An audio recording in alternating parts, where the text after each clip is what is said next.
पिछले साल 14 अप्रैल थी तो देश में लॉकडाउन था, तो फिर भी हमने वो घरों पे रह के अपने मनाई थी। और मुझे पता नहीं क्यों ऐसा लग रहा है कि किसी षड्यंत्र के थ्रू इस बार भी लॉकडाउन या नाइट कर्फ्यू इस तरह की चीज़ें जो हैं दोबारा से देखने को मिल रही हैं। कोरोना की बीमारी है, मैं अच्छी तरह समझता हूँ इसकी गंभीरता को भी, लेकिन वहीं तमाम तरह के आयोजन हो रहे हैं, रैलियाँ हो रही हैं, चुनाव हो रहे हैं। लेकिन 14 अप्रैल, क्योंकि मुझे लगता है कि हमेशा इतिहास से छेड़छाड़ हुई और बाबा साहब अम्बेडकर का इतिहास लोग ना जान पाएँ। जिस तरह से समाज में जागरूकता आई है, लोग उनको ना समझ पाएँ, उनको ना पढ़ पाए। मुझे लगता है कि षड्यंत्र के थ्रू बार बार उनकी जयंती पे जो कार्यक्रम होते हैं उनको रोकने का प्रयास किया जा रहा है, विचार गोष्ठियाँ होती हैं। तो कुछ लोगों ने तो अपने यहाँ प्रयास किया है कि भाई वो अपने यहाँ पे मनाएं, लेकिन पूरे देश में रहने वाले बहुजन समाज के लोगों को और उन सभी लोगों को जो बाबा साहब अम्बेडकर को मानते हैं, मैं कहना चाहता हूँ कि 14 अप्रैल आ रही है, पिछली बार की तरह दीपदान उत्सव की तरह अपने घरों पे दीपक जला के सभी लोग, क्योंकि बाबा साहब अम्बेडकर वो शख्सियत थे जिनकी वजह से हमें अवसर मिला, समता समानता बंधुत्व भाईचारे पर आधारित संविधान बना, समता मूलक समाज की स्थापना के लिए जो संविधान बना, उस संविधान की बदौलत हम लोगों को अधिकार मिले। बाबा साहब अम्बेडकर की बात की जाए तो वो किसी एक जाति, किसी एक वर्ग, किसी एक धर्म मजहब के लिए नहीं, सभी के लिए अधिकारों की व्यवस्था करके गए हैं। वो एक कानून के ज्ञाता भी थे, वो एक पत्रकार भी थे, वो महिलाओं के लिए हिंदू कोड बिल पर उन्होंने इस्तीफा भी दिया, ओबीसी के लिए सब पहले अधिकारों की व्यवस्था की, शेड्यूल कास्ट शेड्यूल ट्राइब के लिए बाद में की, देश की महिलाओं के लिए बराबर की व्यवस्था की, देश में रहने वाले अंतिम व्यक्ति को भी बराबर के अधिकार मिले, सम्मान मिले, सुरक्षा हो, उसका जीवन जो है वो सफल रहे, उसको न्याय मिले, सब सारे अधिकार जो हैं संविधान में किए। तो ऐसे युग पुरुष की जयंती, जन्म उत्सव हम लोग मनाएंगे। तो क्योंकि अभी तक हमारे लोग उनका चित्र पकड़ते थे, लेकिन भीम आर्मी के आंदोलन के बाद, वैचारिक आंदोलन के बाद, माननीय काशीराम साहब के संघर्ष के बाद, बहुजन जो महापुरुष हुए उनके संघर्ष के बाद, अब हम अपने महापुरुषों के सिर्फ चित्र नहीं पकड़ते, उनका चरित्र भी पकड़ते हैं, उनके दिखाए रास्ते पे भी चलते हैं। तो 14 अप्रैल को, क्योंकि बाबा Saheb Ambedkar symbol of knowledge, ज्ञान के भी प्रतीक हैं, तो ज्ञान के दीपक, चाहे उनको राष्ट्र निर्माता कहा जाए, चाहे इस दिन को राष्ट्रीय उत्सव मनाया जाए, हमें अपने घर परिवार के साथ, क्योंकि परिवार में चर्चा होनी बहुत ज़रूरी है, गत वर्षों की भांति हमें अपने घर को खूब सजा के और बाबा साहब अम्बेडकर के विचारों को पढ़ते हुए, उनका अनुसरण करते हुए, संकल्प लेते हुए कि बाबा साहब के संविधान की भी सुरक्षा करेंगे, संविधान सुरक्षा दिवस भी हम लोग मनाएंगे और उनके विचारों पर चलने का भी काम हम लोग करेंगे। और उनका जो एक महत्वपूर्ण संदेश था पॉलिटिक्स द मास्टर की, कि राजनीतिक सत्ता वो चाबी है जो आपकी सारी मुसीबतें से, आपकी सारी परेशानियों का हल निकाल सकती है, उसको छीनने का भी हम लोग संकल्प करेंगे।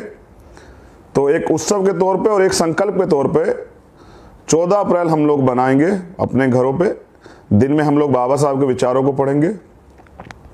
मैं सभी कार्यकर्ता पदाधिकारी से तो कहना चाहता हूं कि वो यूपी में तो क्योंकि चुनाव चल रहा है, सब लोग चुनाव में व्यस्त हैं, लेकिन चुनाव को भी मद्देनजर रखते हुए, लेकिन आप जहां भी रहें उस दिन बाबा साहब अम्बेडकर के विचारों का प्रचार प्रसार ज़्यादा करें, जैसे आप रोज़ करते हैं, और जिला मुख्यालयों पे भी उसको मनाएं। संयुक्त रूप से भीम आर्मी और आज़ाद समाज पार्टी के जो कार्यकर्ता हैं वो संयुक्त रूप से मिलके ये मनाएं, संवैधानिक तौर पे मनाएं, और रात में अपने घरों पे दीपक जला के ज्ञान के सूर्य को, बाबा साहब अम्बेडकर, विश्व रत्न, भारत रत्न बाबा साहब अम्बेडकर को नमन करें, उनके दिखाए रास्ते पर। उनका जो सपना था, समता मूलक समाज का सपना, समता समानता बंधुत्व भाईचारे पर आधारित समाज का सपना, भाईचारे का सपना, आप वंचित वर्ग के लिए अधिकारों का जो सपना था, उसको आगे बढ़ाते हुए जो है संकल्प लें। ये तो 14 अप्रैल की बात है, आप अभी से तैयारी करके रखें और विधिवत रूप से मनाएं। एक दूसरा अहम संदेश ये है कि उत्तर प्रदेश में पंचायत चुनाव चल रहे हैं और भारतीय जनता पार्टी के लोग तो गांव में नहीं घुस पा रहे हैं, क्योंकि जनता में उनका विरोध इतना है। उनके कार्यकर्ताओं द्वारा, उनके नेताओं द्वारा जो किस तरह के कार्य किए गए हैं, जो झूठे वादे उन्होंने किए थे वो पूरे नहीं कर पाए हैं। जैसे अभी किसानों का आंदोलन तो चल ही रहा था, लेकिन महंगाई की मार, सिलेंडर पे 300 रुपये बढ़ना, पेट्रोल डीजल पे पैसे बढ़ना, उसके बाद डीएपी पे 700 रुपये एक साथ जो बढ़ाए हैं, 1900 रुपये कट्टा कर दिया गया है खाद का। तो ये भी जो है एक बड़ा जो है विरोध है, जनता के बीच इसका बड़ा दुष्प्रभाव है।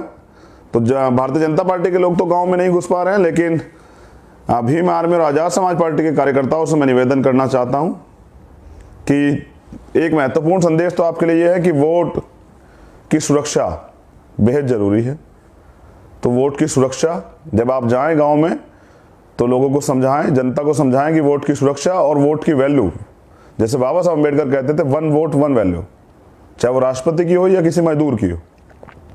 तो 4 कदम जरा सुन लें कि उत्तर प्रदेश के अंदर वोट की सुरक्षा, वोट की कीमत, वोट से निर्माण, क्या चीज तैयार होती है वोट से, और वोट का परिणाम, ये चारों चीज जनता के बीच जाके समझा के और आज़ाद समाज पार्टी के समर्थन में समर्थन प्राप्त करने का काम आप लोग करेंगे। तो मुझे आशा और उम्मीद है कि अब ये जो पंचायत चुनाव है, ये जो गांव की सरकार बन रही है, इसमें हम लोग एक बड़ी भूमिका जो है अदा करेंगे।